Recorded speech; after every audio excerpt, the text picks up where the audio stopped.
इन्हीं लोगों ने जिन्होंने बेरोजगारी पैदा किया, वही 2005 में रोजगार गारंटी एक्ट लाया। और इन्हीं लोगों ने 75 सालों में शिक्षा में इतना व्यवधान पैदा किया, अशिक्षित पैदा किया। और इन्हीं लोगों ने मिल करके जो इतना बड़ा अपराध करके 2009 में शिक्षा अधिकार कानून बनाया। और यही लोगों ने भारत में जाकर के 83 करोड़ लोगों को भुखमरी के कगार पर पहुंचाया।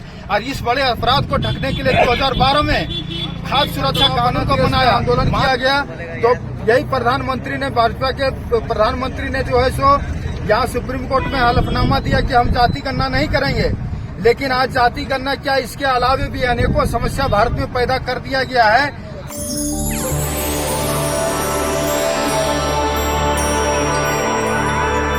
जयनारायण जी हैं और पूरे देश में बहुजन मुक्ति पार्टी का उम्मीदवार इस 2024 के लोकसभा चुनाव में है। और हम लोग देखिए हजारों की संख्या में यहाँ गिरिडीह जिले झारखंड में लोकसभा में है। और घोषणा पत्र एफिडेविट बना करके जनता के बीच में हम लोग जाएंगे और जनता के बीच में जाएंगे और पूरे देश में जाति गणना की जाएगी। जिसकी संख्या देश में जितनी, उसके हिस्सेदारी सभी क्षेत्रों में मिलेगा। ये लड़ाई बहुजन मुक्ति पार्टी का जब से निर्माण हुआ तब से है। इसके पहले भी सामाजिक संगठन भारत मुक्ति मोर्चा के द्वारा भी लड़ाई लड़ी गई थी और जिसका परिणाम हुआ कि बिहार में जाति गणना करने के लिए मजबूर होना पड़ा वहां के सरकार को।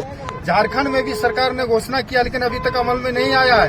प्रधानमंत्री पर दबाव बना देश में आंदोलन किया गया। तो यही प्रधानमंत्री ने, भाजपा के प्रधानमंत्री ने जो है सो यहाँ सुप्रीम कोर्ट में हलफनामा दिया कि हम जाति गणना नहीं करेंगे। लेकिन आज जाति गणना क्या, इसके अलावे भी अनेकों समस्या भारत में पैदा कर दिया गया है। और इन लोगों ने इतना भयंकर बेरोजगारी पैदा किया कि इन्हीं लोगों ने जिन्होंने बेरोजगारी पैदा किया, वही 2005 में रोजगार गारंटी एक्ट लाया। और इन्हीं लोगों ने 75 सालों में शिक्षा में इतना व्यवधान पैदा किया, अशिक्षित पैदा किया। और इन्हीं लोगों ने मिल करके जो इतना बड़ा अपराध करके 2009 में शिक्षा अधिकार कानून बनाया। और यही लोगों ने भारत में जाकर के 83 करोड़ लोगों को भुखमरी के कगार पर पहुंचाया। और इस बड़े अपराध को ढकने के लिए 2012 में खाद्य सुरक्षा कानून को बनाया। मात्र 5 किलो अनाज का योजना बनाया। 5 किलो अनाज मात्र जानवर के जैसा समझ करके आम जनता, यहाँ का जो नागरिक है, उसको जानवर समझा जाता है और जानवर समझ के मात्र अनाज का योजना चलाया जा रहा है। जिस तरह से गोहाल बनाया था जानवरों के लिए 1,50,000 में, उस तरह से इंदिरा आवास भी, प्रधानमंत्री आवास भी दिया जा रहा है। कुछ भी बचा हुआ नहीं। शिक्षा खत्म हो रहा है, रोजगार खत्म हो रहा है। इतनी बड़ी आबादी है। अभी नेशनल ये संस्था का जो रिपोर्ट आया है ILO का, उसमें कि 83% लोग भारत में बेरोजगार हैं। इतनी बड़ी आबादी, भारत में क्रांति होगी। और इस क्रांति का सपोर्ट, इस क्रांति को देखने वाला, इस क्रांति को भारत में लाने वाला बहुजन क्रांति मोर्चा, बहुजन मुक्ति पार्टी है, दूसरा कोई नहीं है।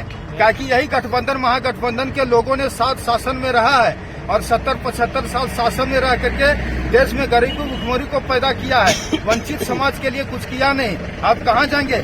यहाँ तक कि फिजिकल चोरी होती थी वोट का, आज डिजिटल चोरी वोट का भी होने लगा है। जब वोट का डिजिटल चोरी होने लगा है, फिर आप किसको वोट देंगे? इसकी भी लड़ाई बहुजन मुक्ति पार्टी लड़ रही है। और इसी के साथ हम लोग जन जन तक पहुंचेंगे और भारत के नागरिकों को, जो हमारा पूर्वजों ने, यहाँ के मूल निवासियों ने भारत में जो दुनिया भर में नाम रोशन किया था भारत का, फिर वही व्यवस्था भारत में काम किया जाएगा। समानता वाली व्यवस्था जो बहुजन मुक्ति पार्टी के द्वारा किया जाएगा। जय मूल निवासी, जय बहुजन मुक्ति पार्टी जिंदाबाद।